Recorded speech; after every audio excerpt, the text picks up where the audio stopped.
Hello gamers, it's me, your boy, bringing you back to another YouTube video. This one is how to make monster hunter weapons in the D&D part 2, the final part. I'm actually finishing a series. I'm so proud of myself. But jokes aside, this is Longsword. It's the first one we'll be doing today. So the Longsword works pretty much how it does in game. Every attack, you get a charge up to a maximum of 4 as referenced by that big sword filling up in the top.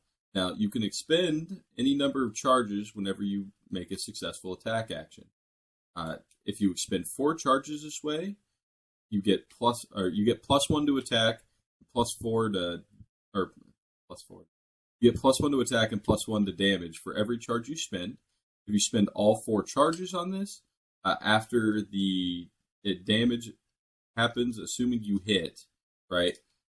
If you hit, your sword goes up a level. So this level would be white. If I do the spirit combo again, right? Expend another 4 charges. Boom.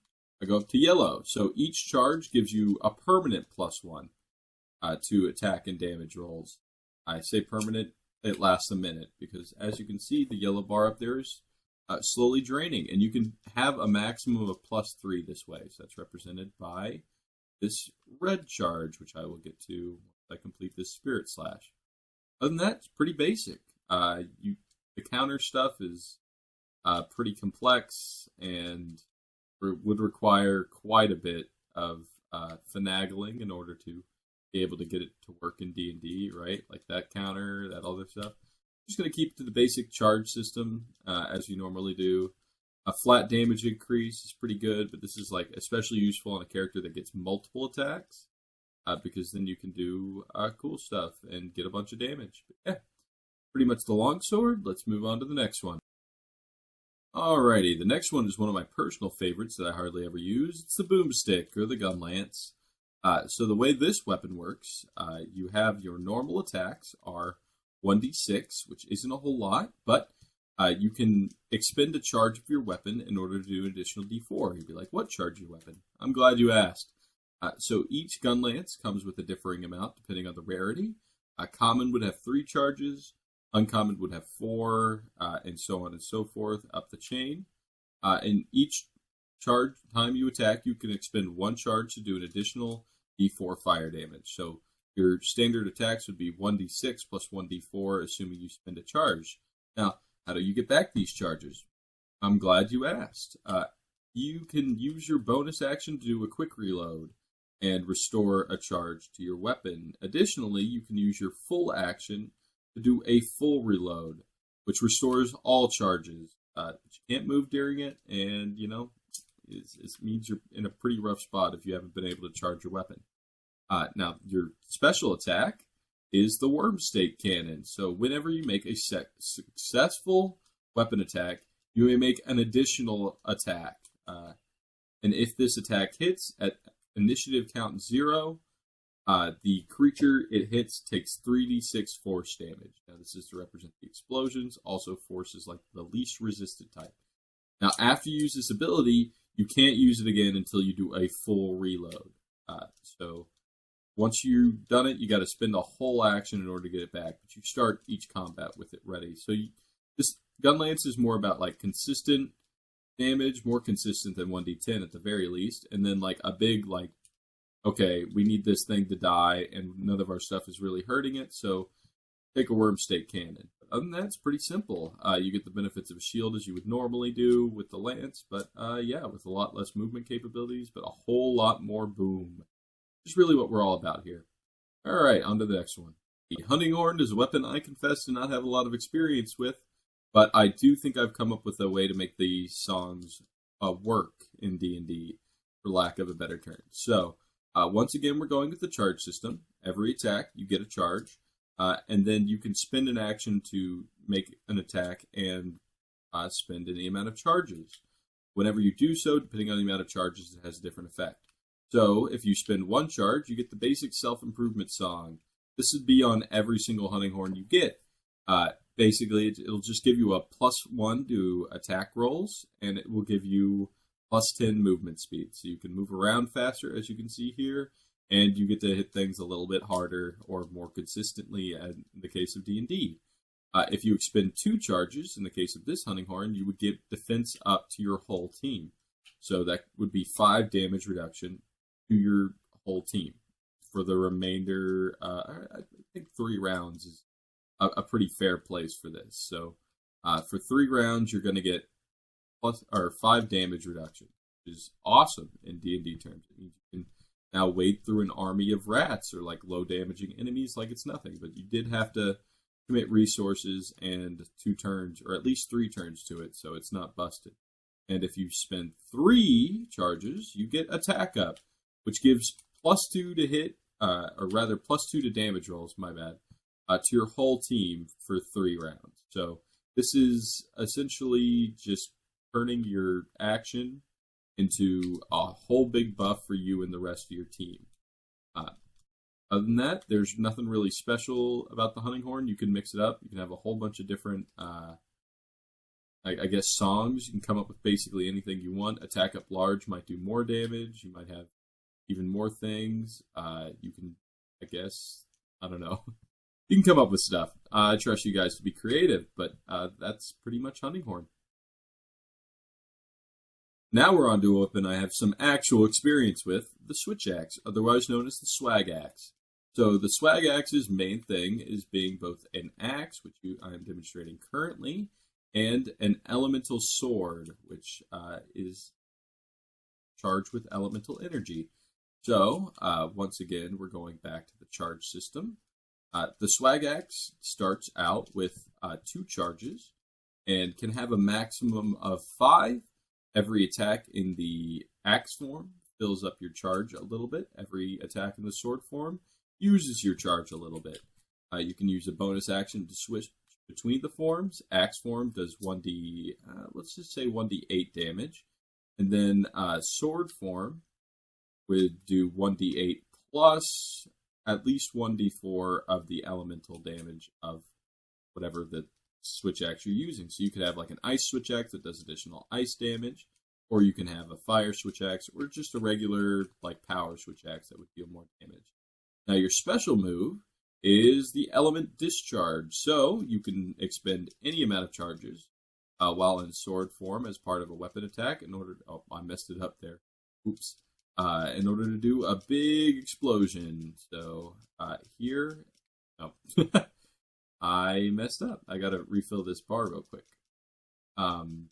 Basically, it go boom. It does 1d6 for each charge expended, so you can do a maximum of 5d6. But your weapon loses all charges and reverts back to axe mode until you have at least 2 charges left in your weapon. So you have to spend 2 rounds, or if you're a fighter, less so, in axe mode, which might be a detriment. It might be not that big of a deal, but you're not doing as much damage in exchange for one big wallop, as it were. Yeah, the axe also passively regains charges up to a maximum of 2. So after 1 minute, it will have 1 charge. This is so that you're not walking into battle with 0 charges at all. Unlike some of the other weapons, because you almost always start off with the switch axe having at least 1 charge. All right, element discharge time. This time for real. So you do the big boom. Right. And I guess in Rise, the swag axe is charged, but it's a little complex for D&D, so we will move on to the next one. Alrighty, our next weapon is the Charge Blade, a weapon that I attempted to use once upon a time, but never quite got the hang of, so ended up going back to dual blades like a scrub. But its main weapon is a sword and shield, so you get a big shield and a big sword, and every time you attack, you build up file charges. So you can use a bonus action to store these charges, and you do have to use the action. Every attack gives you a charge, and if hold up to a maximum of 5, that's universal for all charge blades. Also, as a bonus action, you can shift your weapon into axe mode, which you lose your shield, but gain a big axe. So the sword will only do like 1d6 or 1d8 damage, maybe. The axe does like 2d6. And you can spend any of the files you've charged in order to do an additional d6 of damage on that weapon attack. So Charge Blade is very much build up charges for like the first couple rounds of a fight, and then switch into axe mode and really just let your enemy have it. Your big attack, your special attack rather, is the element discharge. So when in axe mode, you can spend your full action to hit a creature. This only expends 1 file and does 3d6 damage. You can't do it again until you finish a short rest, though. So it's a kind of a big finisher move, I guess. That's pretty much what all the special attacks are, but this is a way to like conserve resources. So as you can see here, if I do this, it does 3 times the file damage instead of just. I could also give this like a knockdown property, but I won't because it's not necessary. It's already good enough, and that's pretty much the Charge Blade. Also coming straight out of for you is the Insect Glaive. This one's pretty simple. You get an insect and you get a glaive. As a bonus action, you can send out your insect and recall it, getting 1 of 4 random buffs. You roll a d4. 1 gives you a speed buff, which gives you +5 to speed, or whatever your movement speed is. 2 is attack, gives you +1 to attack. 3 is defense, +1 to AC. And if you have all 3, all of those are upgraded to the next level. So speed becomes 10 feet, attack becomes +2, and AC increases to +2 as well. Additionally, you can use your action to attempt to mount a target. This is your special attack. And if so, you make a dexterity check as opposed to the other party's strength check. If you succeed, you can stun the target for 1 round. This only works on creatures large or bigger.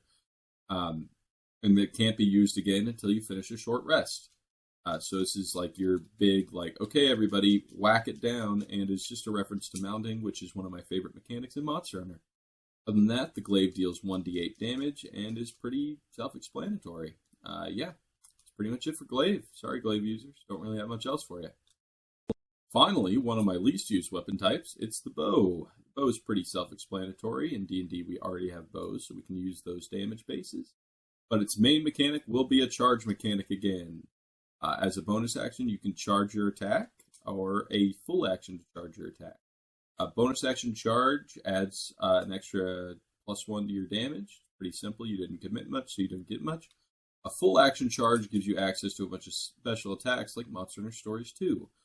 So you can either do 3 attacks instead of 1, or you can do, I don't know how to do this, or you can do the Dragon Piercer, which does an extra damage dice in addition to the original damage dice and can penetrate through enemies. So as long as you have like line of sight, you can deal a whole bunch of damage at once. And then I don't really know how to do this, but you can shoot up into the air like that. Yeah, the arc shot, which explodes over and does damage in an area instead. They make a dexterity saving throw equal to your save DC, which is 8 plus proficiency bonus plus dexterity, or take however much damage you would normally do in your bow shot.